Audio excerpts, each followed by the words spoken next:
Advance circuit के दूसरे tutorial में मैं आपको खुशामदीद कहता हूँ। इंडक्टर में से कितना करंट पास हो रहा है, इस ट्यूटोरियल में हम ये मालूम करना सीखेंगे। वोल्टेज को V = L di/dt से मालूम किया जाता है। हम इस इक्वेशन को यूज़ करते हुए एक इक्वेशन ड्राइव करेंगे जो करंट को मेजर करेगी। अगर मैं इस इक्वेशन की दोनों साइड पर dt को मल्टीप्लाई करूँ तो मेरे पास ये रिज़ल्ट आएगा। अगर मैं इसको सिंप्लीफाई करूँ तो मेरे पास ये रिज़ल्ट आएगा, जिसमें जो है dt से dt कैंसिल आउट हो जाएगा। इसके बाद ये इक्वेशन आएगी जिसमें जो है मैंने लेफ़्ट साइड को राइट साइड पे लिख दिया है और राइट साइड को लेफ़्ट साइड पे लिख दिया है। अब जो है अगर मैं इस इक्वेशन की दोनों साइड को इंटीग्रेट करूं तो मेरे पास ये रिज़ल्ट आएगा, जिसमें जो है हम x और टा को जो है इंटीग्रेशन के वेरिएबल के तौर पर यूज़ करेंगे और हमारी जो है करंट और t जो है वो हमारे लिमिट्स बन गई हैं। अब अगर मैं लेफ़्ट साइड को सॉल्व करूं तो मुझे जो है इस पोर्शन को इंटीग्रेट करना है। अगर मैं 1 को इंटीग्रेट करूं तो मेरे पास x आंसर आएगा, जिसकी लोअर लिमिट IT0 है और अपर लिमिट IT है। अब जो है मैं इन दोनों लिमिट्स को पुट करूं तो मेरे पास ये आंसर आएगा। अब अगर मैं इस इक्वेशन में L को जो है राइट साइड पे मूव करूं तो मेरे पास ये इक्वेशन बनेगी। क्योंकि L जो है इस साइड पर मल्टीप्लाई हो रहा है तो ये जो है राइट साइड पर जाने के बाद डिवाइड हो जाएगा। अब जो है अगर मैं IT0 को राइट साइड की तरफ मूव करूं तो मेरे पास ये इक्वेशन बनेगी। क्योंकि IT0 इस साइड पर माइनस हो रहा था तो उस साइड पर जाने के बाद ये पॉजिटिव हो जाएगा। बहुत सारी प्रैक्टिकल एप्लीकेशंस में T0 जो है वो ज़ीरो लिया जाता है। अगर जो है हमारे पास T0 ज़ीरो हो तो हम जो है करंट को इस इक्वेशन से मालूम करेंगे, और अगर जो है हमारा T0 ज़ीरो ना हो तो हम करंट को इस इक्वेशन से मालूम करेंगे। लेकिन मोस्टली प्रैक्टिकल केसेस में हम जो है T0 को ज़ीरो कंसीडर करेंगे और हम जो है करंट को इस इक्वेशन से मालूम करेंगे। अगर मैं इस एग्जांपल को कंसीडर करूं, इस एग्जांपल में इंडक्टर में से कितना करंट पास हो रहा है हमने ये मालूम करना है। हमें जो डाटा गिवन है वो कुछ ये है कि वोल्टेज की वैल्यू जो है वो ज़ीरो है जब t जो है लेस देन ज़ीरो है, और t ग्रेटर देन ज़ीरो के लिए हमें वोल्टेज जो है 20t e−10t वोल्ट्स दिए गए हैं। और इसके साथ ही ये भी अज्यूम किया गया है कि करंट की वैल्यू जो है ज़ीरो होगी जब t जो है लेस देन ज़ीरो होगा, और जब t ग्रेटर देन ज़ीरो होगा तो उसके लिए हमें करंट की क्या वैल्यू है ये हमने मालूम करनी है। तो हम जो है इस इक्वेशन को यूज़ करते हुए करंट को मालूम करेंगे। अगर मैं इस इक्वेशन में इंडक्टर की वैल्यू, वोल्टेज की वैल्यू और I0 की वैल्यू पुट करूं तो मेरे पास ये आंसर आएगा, जिसमें L की वैल्यू जो है 0.1 है, V की वैल्यू 20 टा e−10 टा है और I0 जो है वो ज़ीरो है। क्योंकि 20 जो है एक कांस्टेंट नंबर है, हम उसको जो है इंटीग्रेशन के बाहर लिख सकते हैं। हमारी इक्वेशन ये बन जाएगी।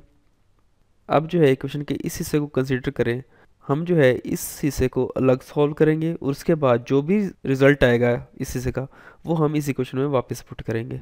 अब अगर मैं इक्वेशन के इस हिस्से को गौर करूं तो इस हिस्से में दो फंक्शंस गिवन है।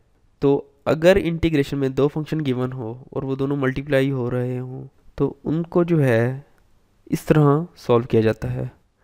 पहले फंक्शन को एज इट इज़ लिखा जाता है, दूसरे फंक्शन को इंटीग्रेट किया जाता है, माइनस पहले फंक्शन का डेरिवेटिव लिया जाता है, फिर दूसरे फंक्शन को इंटीग्रेट किया जाता है और दूसरी टर्म का एज अ होल जो है इंटीग्रेशन लिया जाता है। अब अगर जो है मैं इस इक्वेशन को सॉल्व करूं तो मेरे पास ये रिज़ल्ट आएगा, जिसमें जो है e−10 टा को इंटीग्रेट करने से e−10 टा डिवाइडेड बाय -10 आएगा और dt से जो है dt कैंसिल आउट हो जाएगा।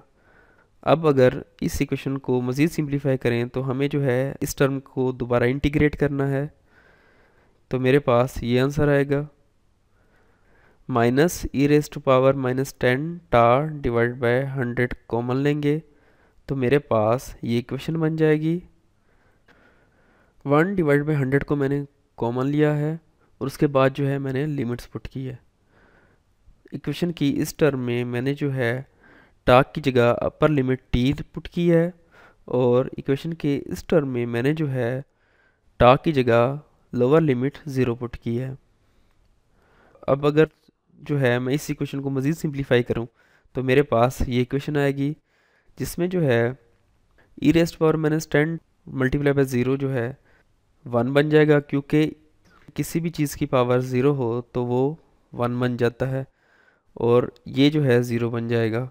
अब जो है अगर मैं इस इक्वेशन को मज़ीद सिंप्लीफाई करूँ तो मेरे पास ये इक्वेशन आएगी, जिसमें जो है मैंने ई रेज़्ड पावर माइनस 10t को जो है अंदर मल्टीप्लाई किया है, तो मेरे पास जो है minus 10t e raised power minus 10t minus e raised power minus 10t आया।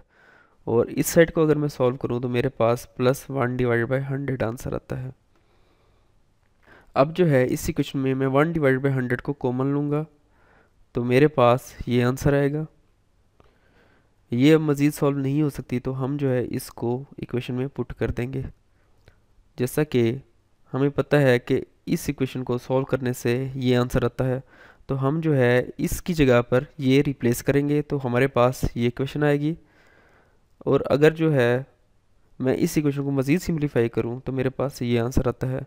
इस हिस्से को अगर मैं सॉल्व करूं तो मेरे पास रिज़ल्ट 2 आता है।